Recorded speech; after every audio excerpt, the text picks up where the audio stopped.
ಸರಳ ಸುಬ್ಬರಾವ್ ನಿರ್ಮಾಪಕರಾಗಿರುವಂಥ ಲೋಹಿತ್ ಅವ್ರಿಗೆ ಇನ್ನೊಂದು ಇಂಪಾರ್ಟೆಂಟ್ ಪ್ರಶ್ನೆ ಕೇಳಬೇಕು. ಏನಂದರೆ ಈ ಟೈಮಲ್ಲಿ ಒಂದು ಸಿನಿಮಾ ಮಾಡಬೇಕಾದ್ರೆ ಒಂದು ಧೈರ್ಯ ಬೇಕಾಗುತ್ತೆ. ಒಂದು ಧೈರ್ಯ ಬೇಕು, ಇಲ್ಲಾಂದ್ರೆ ಹುಂಬ ಧೈರ್ಯ ಬೇಕು, ಇಲ್ಲ ದಡ್ಡತನ ಬೇಕು, ಯಾವುದರ ಒಂದು ಬೇಕಾಗುತ್ತೆ. ಯಾಕೆ ಅಂತಂದರೆ ಇಲ್ಲ, let me finish the question. ಯಾಕೆ ಅಂದರೆ ಕನ್ನಡ ಸಿನಿಮಾಗೆ ಆಡಿಯನ್ಸ್ ಬರ್ತಾ ಇಲ್ಲ ಅಂಥೇಳಿ ಅದು ಜಗಜ್ಜಾಹೀರಾಗಿದೆ. ಓಕೆ, ಅಂದರೆ ಇದನ್ನು ಮುಚ್ಚುಮರೆ ಮಾಡುವಂಥ ಅವಶ್ಯಕತೆ ಇಲ್ಲ. ವರ್ಷಕ್ಕೊಂದು 2 ಸಿನಿಮಾಗಳು ನೋಡ್ತಾರೆ, ಇಲ್ಲ 3 ಸಿನಿಮಾ ನೋಡ್ತಾರೆ, ಇಲ್ಲ 4 ಸಿನಿಮಾ ನೋಡ್ತಾರೆ. ಉಳಿದ 220-30 ಸಿನಿಮಾಗಳನ್ನ ಯಾವುದಕ್ಕೂ ತುಂಬ ಕಡಿಮೆ ಜನ ಬರ್ತಾಯಿದ್ದಾರೆ ಅಥವಾ ಬರ್ತಾ ಇಲ್ಲ ಜನ. ಸೊ ಅಂಥ ಒಂದು ಪರಿಸ್ಥಿತಿಲಿ ನಾವಿದ್ದೀವಿ.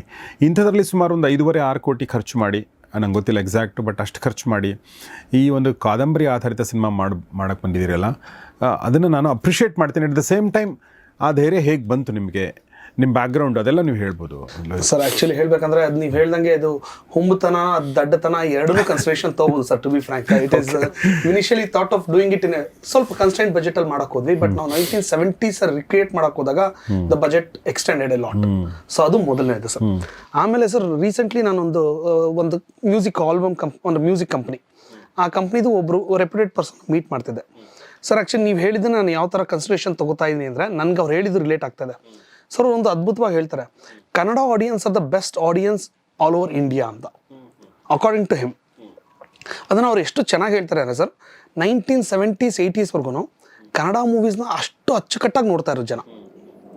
80s ಆದ್ಮೇಲೆ ಏನಾಯ್ತು ಅಂತ ಅವ್ರು ಹೇಳಲ್ಲ.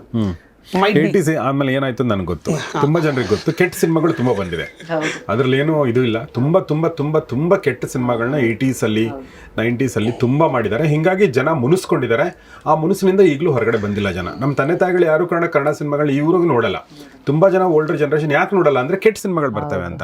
ಆಬ್ವಿಯಸ್ಲಿ ಅದರಲ್ಲಿ ಏನು ಇದು ಇಲ್ಲ. Okay, anyway let me. ಅದಕ್ಕೆ ಅವ್ರೇನು ಹೇಳ್ತಾರೆ, ನಮ್ಮ ಕನ್ನಡ ಆಡಿಯನ್ಸ್ ಇಂಟೆಲಿಜೆನ್ಸ್ ಬಗ್ಗೆ ಅವ್ರು ಹೇಳ್ಬೇಕಾರೆ 80s ಆದಮೇಲೆ ದೇ ಶಿಫ್ಟೆಡ್ ಔಟ್ 90s ಇಂದ ತೆಲುಗು ಸಿನಿಮಾಗಳು ನೋಡೋಕೆ ಶುರು ಮಾಡ್ತಾರೆ ಜಾಸ್ತಿ. ಯಾಕೆಂದರೆ ತೆಲುಗು ಅವಾಗ ಕಮರ್ಷಿಯಲ್ನೆಸ್ ಜಾಸ್ತಿ ತೋರ್ಸೋಕೆ ಶುರು ಮಾಡಿದ್ರು.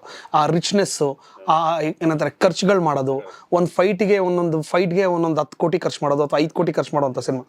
ಸೊ ಅದನ್ನು ಅಟ್ರಾಕ್ಟ್ ಆಗಿ ಅದನ್ನು ನೋಡೋಕೆ ಶುರು ಮಾಡೋದು. ನೋಡಿ, ಇಲ್ಲಿ ಒಂದು ನಾನು ಇಂಟ್ರಪ್ಟ್ ಮಾಡ್ತೀನಿ. ಒಂದೇನೆಂದರೆ, ಯಾರು 70s ತನಕ ಸಿನಿಮಾ ನೋಡೋಕೆ ಶುರು ನೋಡ್ತಿದ್ರು ಅವರು ಕೆಟ್ಟ ಸಿನಿಮಾಗಳು ಬರ್ತದೆ ಅಂತ ಹೇಳಿ ನೋಡಲಿಲ್ಲ. ಅದಾದ ನಂತರ ಹುಟ್ಟಿದಂಥ ಇನ್ನೊಂದು ಜನ್ರೇಷನ್ ಇರುತ್ತಲ್ಲ, ಅವರಿಗೆ ಕನ್ನಡ ಸಿನಿಮಾಗಳು ಇಷ್ಟ ಆಗಲಿಲ್ಲ. ಅವ್ರಿಗೆ ಒಳ್ಳೆ ಕಮರ್ಷಿಯಲ್ ಸಿನಿಮಾ ಬೇಕು. ಬಟ್ ಆ ಒಳ್ಳೆ ಕಮರ್ಷಿಯಲ್ ಸಿನಿಮಾಗಳು ಕೂಡ ಕನ್ನಡದಲ್ಲಿ ಆ ಟೈಮಲ್ಲಿ ಆ ಥರ ಬರ್ತಿರಲಿಲ್ಲ, ತೆಲುಗುನಲ್ಲಿ ಬಂದಾಗ. ಹೀಗಾಗಿ ತೆಲುಗುಗೆ ಶಿಫ್ಟ್ ಆದರು. ಹೊಸ ಜನ್ರೇಷನ್ ತೆಲುಗು ಹೋಯಿತು, ಕನ್ನಡ ಜನ್ರೇಷನ್ ಮನೇಲಿ ಕುಂತ್ಕೊಂತು. ಅಲ್ಲಿಗೆ ಕನ್ನಡ ಸಿನಿಮಾ ಈಗ ಮಲಯಾಳಂ ಸಿನಿಮಾ ಅಲ್ಲಿಗೆ ಬರ್ತದೆ ಸರ್.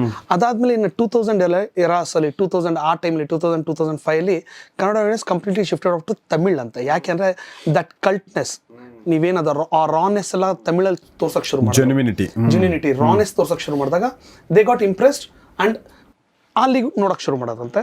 ಇನ್ 2015 ಆದ್ಮೇಲಿಂದ they are impressing with Malayalam movies because ಅವ್ರದ್ದೊಂದು ಡಿಫ್ರೆಂಟ್ ಕೈಂಡ್ ಆಫ್ ಅಪ್ರೋಚ್ ಇರುತ್ತೆ, that naturality and even their work ಅದನ್ನು.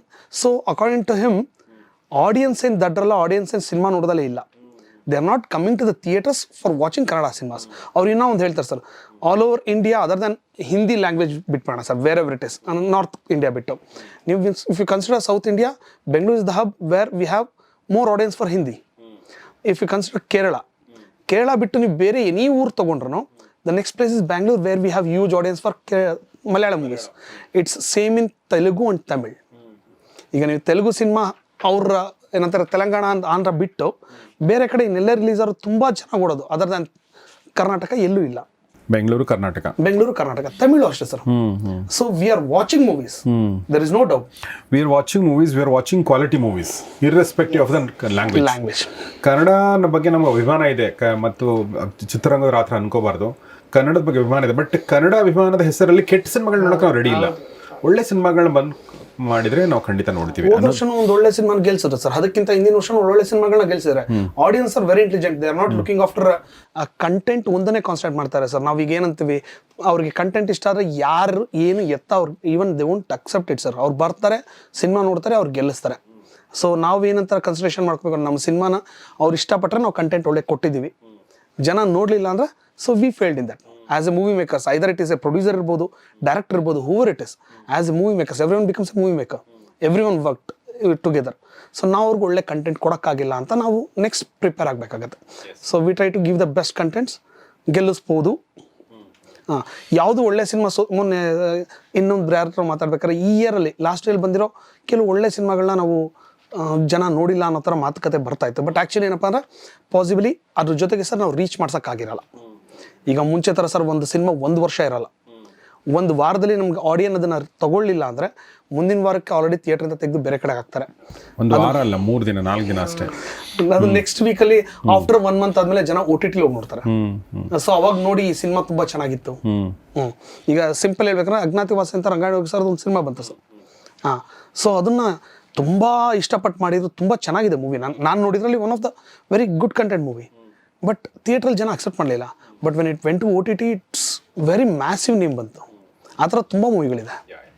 ಕೆಲವೊಂದು ಸಿನಿಮಾಗಳು ಥಿಯೇಟ್ರಲ್ಲಿ ಜನ ನೋಡದೇ ಇದ್ದು OTTನಲ್ಲಿ ನೋಡಿದರೆ ಅದು ಒಂದು ಹಂತದ ರಿಕಗ್ನಿಷನ್ನೇ.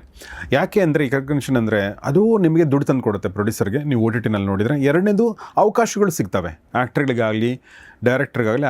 ಮತ್ತು ಬೇಕಾಗಿರೋದು ಏನು ಹೇಳಿ, ದುಡ್ಡು ಬೇಕಾಗಿದೆ, ರಿಕಗ್ನಿಷನ್ ಬೇಕಾಗಿದೆ. ಥಿಯೇಟ್ರಿಂದ ಬಂದರೂ ಅಷ್ಟೇ, ನಿಮಗೆ OTTಯಿಂದ ಬಂದರೂ ಅಷ್ಟೇ ಅಲ್ವಾ? ತುಂಬ ಡಿಫ್ರೆನ್ಸ್ ಬರುತ್ತೆ ಸರ್, ಡಿಫ್ರೆನ್ಸ್ ಬರುತ್ತೆ, ತುಂಬ ಡಿಫ್ರೆನ್ಸ್ ಬರುತ್ತೆ. ಸೊ ನೀವು ಥಿಯೇಟ್ರಿಂದ ಬಂದಾಗ ಜನ ಬಂದು ನೋಡಿದ್ರೆ that is very huge amount. ನಾವು ಹಾಕಿರೋ ದುಡ್ಡೆಲ್ಲ ರಿಕವರ್ ಮಾಡೋಕ್ಕೆ.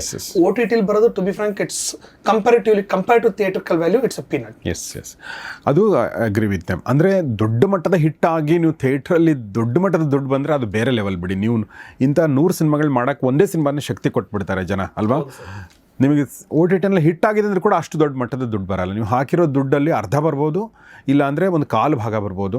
ತುಂಬ ಲಕ್ಕಿ ಇದ್ದರೆ ನೀವು ಹಾಕಿರೋ ದುಡ್ಡು ವಾಪಸ್ ಬರ್ಬೋದು ಚೆನ್ನಾಗಿ ನೋಡಿದರೆ.